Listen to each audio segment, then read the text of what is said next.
నమస్కారం. మనం క్రిందటి ఎపిసోడ్లో ధర్మరాజు జూదంలో తన ఐశ్వర్యంతో పాటు సమస్త సామ్రాజ్యాన్ని, తన సోదరులను ఒక్కొక్కరిని, చివరికి తనను కూడా పణంగా పెట్టి ఓడిపోతాడు. శకుని దురాశ వలన అతని మాట మీద ద్రౌపదిని కూడా పందెంలో పెట్టి ఓడిపోతాడు. దుర్యోధనుడు ఇక ద్రౌపది తనకు దాసురాలైందని, భవనాలన్నీ శుభ్రం చేయాలని ప్రాతికామి అనే సేవకుణ్ణి పంపించి తీసుకురమ్మనమని చెప్తాడు.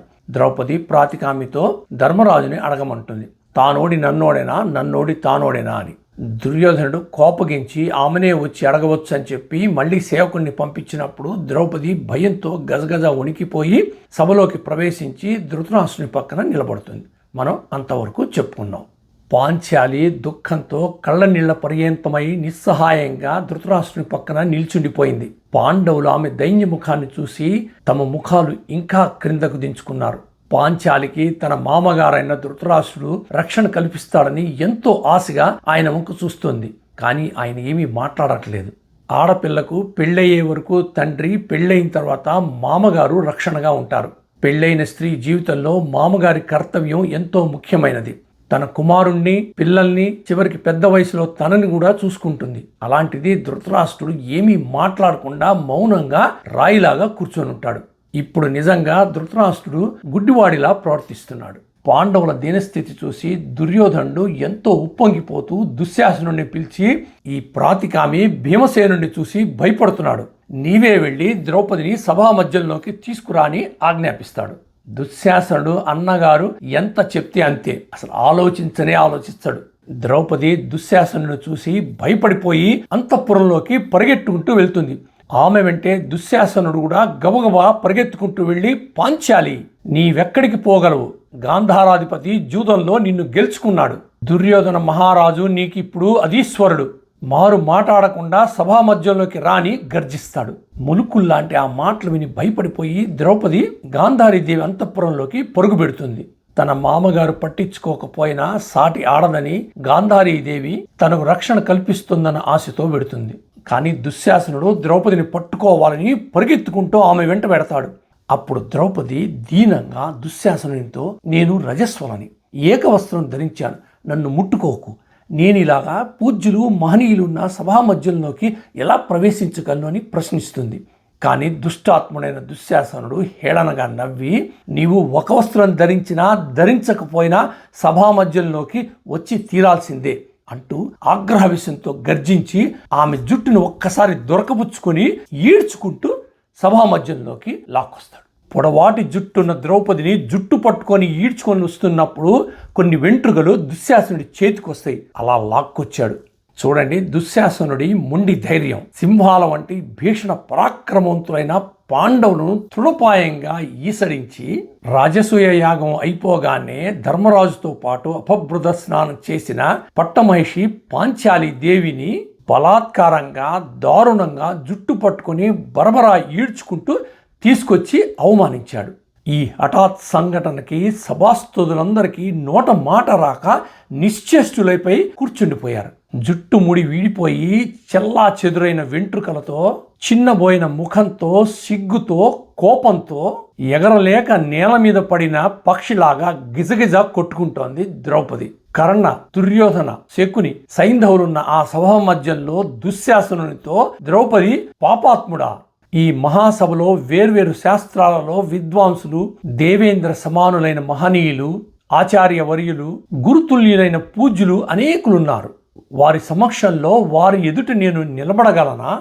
దురాత్ముడా, నన్నీ విధంగా జుట్టు పట్టుకొని ఈడ్చుకొచ్చి అవమానించి వస్త్రాపహరణానికి ఉపక్రమించవాలని హెచ్చరిస్తున్నాను. అమరవీరులతో కలిసి సాక్షాత్తు దేవేంద్రుడు నీకు సహాయుడిగా నిలిచిన నా భర్తలు నిన్ను నిర్జించక విడిచిపెట్టరు సుమా.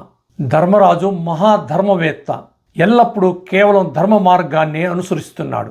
అయితే ధర్మతత్వం సూక్ష్మాతి సూక్ష్మము. కేవలం మహామేధావంతులు మాత్రమే ధర్మ రహస్యాన్ని గ్రహించగలరు. ధర్మరాజు దోషం ఇందులో ఇసుమంతైనా కనబడటం లేదు. ఇంతమంది కురువృద్ధుల వీరుల సమక్షంలో నన్ను బలాత్కారంగా పట్టి ఈడ్చి అవమానిస్తున్నావు. అయ్యో, ఒక్కరైనా ఇది తప్పని చెప్పటం లేదే. అంటే వీరందరూ నీవు చేసి ఈ అఘాయిత్యాన్ని అంగీకరిస్తున్నారన్నమాట. భరత వంశీయులకున్న ధర్మ పద్ధతి ఏమైంది? నాశనమైందా? క్షత్రియులకున్న మర్యాదలన్నీ ఏమైపోయాయి? అవి కూడా రూపు మాసిపోయాయా? లేని ఎడల దుర్మార్గుడు దుశ్శాసనుడు చేస్తున్న ఈ దుష్కార్యాన్ని చేతకాని వాళ్ళలాగా చూస్తూ ఊరుకుంటారా? కురు పెద్దలైన భీష్మాచార్యులు, కురుతుల్యులైన ద్రోణాచార్యులు, మహాధర్మవేత్త అయిన విదురులకి జవసత్వాలు ఉడిగిపోయాయా? శక్తి విహీనులయ్యారా? లేని ఎడల ఇంతటి ఘోరం చూసి సహించగలరా? క్రోధావేశంతో అట్టుడికినట్లు ఉడికిపోతున్న పాండవులందరినీ, దుఃఖంతో మునిగిపోయిన ద్రౌపది ఒక్కసారి దీనంగా కటాక్ష ధోరణిలో వారి వంక చూసి వారిని మరింత ప్రజ్వలింపచేస్తుంది. జూదంలో పాండవులనేక అమూల్య మణిరాశులెన్నో ఒడ్డి ఓడిపోయారు. వారి సమస్త ఐశ్వర్యం నశించిపోయింది. అపార సామ్రాజ్యం దుర్యోధన పాలైంది. అయినా ద్రౌపది దీనంగా కటాక్షంగా చూసిన చూపులతో వీళ్ళ అపజయాలన్నీ వీళ్ళని ఏమీ వేధించలేకపోయాయి. ద్రౌపదిలా భర్తల వైపు దీనంగా చూస్తోందని గ్రహించి దుశ్శాసనుడు మరింతగా రెచ్చిపోయి అహంకారంతో ద్రౌపది తలకట్టుని గట్టిగా పట్టుకొని లాగి దాసి దాసి అంటూ వికటాట్టహాసంగా అపహసిస్తున్నాడు. ఒక స్త్రీ మీద దుశ్శాసనుడు చేస్తున్న ఈ నీచ కార్యాన్ని చూసి కర్ణుడు దుశ్శాసనుడిని అభినందించి ఎంతో ఆనందిస్తున్నాడు అసహ్యంగా. శకుని కూడా కర్ణునిలాగా దుశ్శాసనుడు చేస్తున్న దాన్ని చూసి ఓహో ఓహో అని మెచ్చుకుంటున్నాడు. ఆ దుష్ట చతుష్టయం తప్ప సభలో మిగిలిన వారు ద్రౌపది పరాభవం చూసి కుమిలి కుమిలి దుఃఖిస్తున్నారు. ద్రౌపదికి సభలో ఉన్న కొంతమంది వద్ద నుంచి మద్దతు లభించిందని గ్రహించిన భీష్ముడు ద్రౌపదితో, అమ్మా కళ్యాణి, నీవడిగిన ప్రశ్నకు సరియైన సమాధానమేదో నిర్ణయించలేక ఆందోళన పడుతున్నాను. స్త్రీ భర్త సొత్తే కదా. ఇందువల్ల జూదంలో ధర్మరాజు ఓడిపోయినప్పుడే నీవు కూడా ఓడిపోయావని నిర్ణయించాల్సి వస్తోంది. అయితే దీంట్లో ఒక ధర్మ సందేహం కనపడుతోంది. ధర్మరాజు ధరణీతల సామ్రాజ్యాన్నైనా పరిత్యజించగలడు గాని ధర్మ మార్గాన్ని ఎప్పుడు అణువంతైనా అతిక్రమించడు.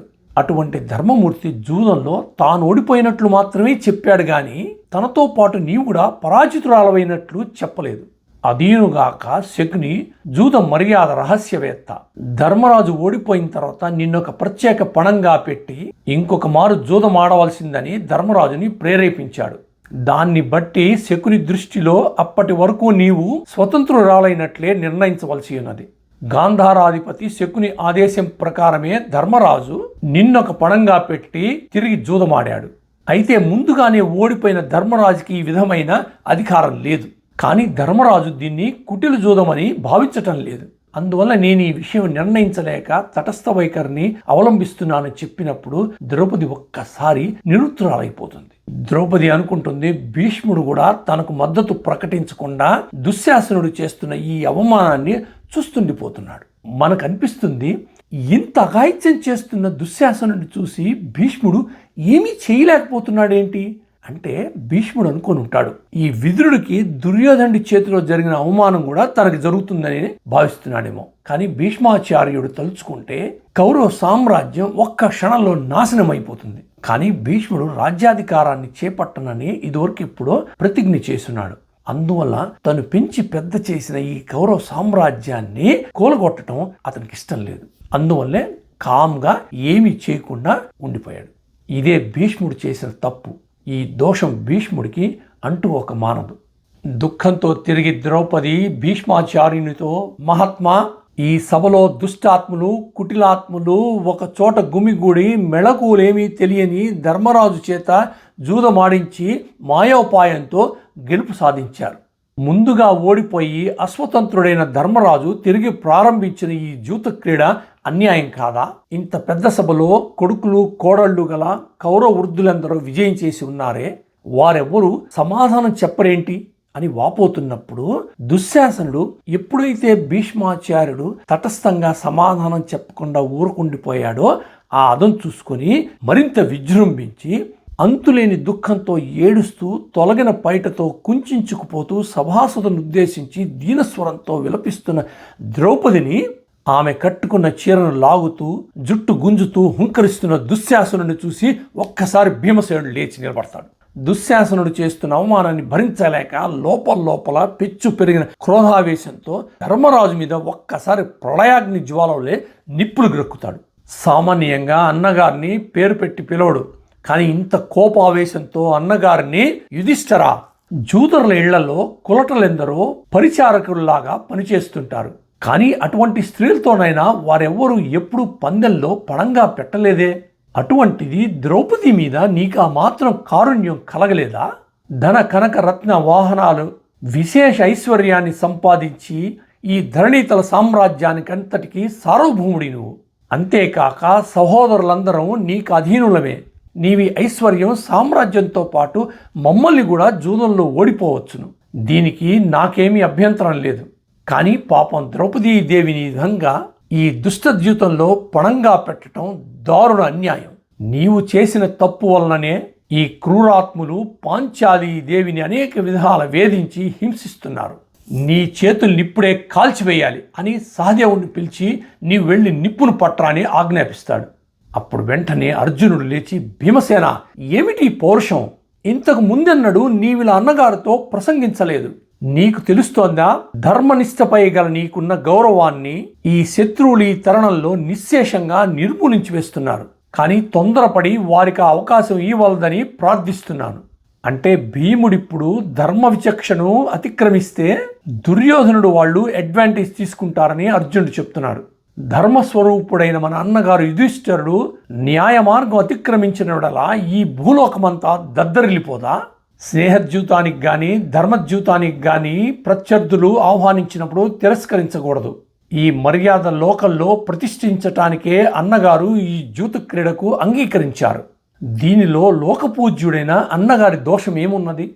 దైవం అనుకూలించినప్పుడు నీవి విధంగా విజృంభించటం న్యాయం కాదు. ఇక సహనం పాటించి శాంతించమని ఎంతో బ్రతిమిలాడతాడు. భీమసేనుడు అర్జునుని అనునయ మాటలతో కొంచెం తగ్గి, అర్జున, నీవన్నట్లే అన్నగారు క్షత్రియ మర్యాద గౌరవించటం కోసమే ఈ జూత క్రీడకు అంగీకరించారు. నీవు చెప్పకపోయినడలా నేను ఈ పాటికి అన్నగారి చేతుల్ని మంటల్లో దహించి మసి చేసి ఉండేవాడిని అంటూ తన కోపాన్ని తగ్గించుకొని నిలవరించుకుంటాడు. మనం ఇంక నెక్స్ట్ ఎపిసోడ్లో ద్రౌపది అడిగిన ప్రశ్నకు సభలో ఒక్క వికర్ణుడు మాత్రమే లేచి నుంచొని ఈమె దాసి కాదని, ఇలా ఆమెను పరాభవించటం అన్యాయమని చెప్తాడు. కర్ణుడు ద్రౌపదిని తన మాటలతో ఘోరంగా అవమానిస్తాడు. దుశ్శాసనుడు రెచ్చిపోయి ద్రౌపదిని వస్త్రాపహరణం చేసినప్పుడు శ్రీకృష్ణుడు రక్షిస్తాడు. భీమసేనుడు దుశ్శాసనుడిని ఘోరంగా సంహరిస్తానని ప్రతిజ్ఞ చేస్తాడు. ఇవన్నీ ఇంకా మనం నెక్స్ట్ ఎపిసోడ్లో చూద్దాం. అంతవరకు సెలవు.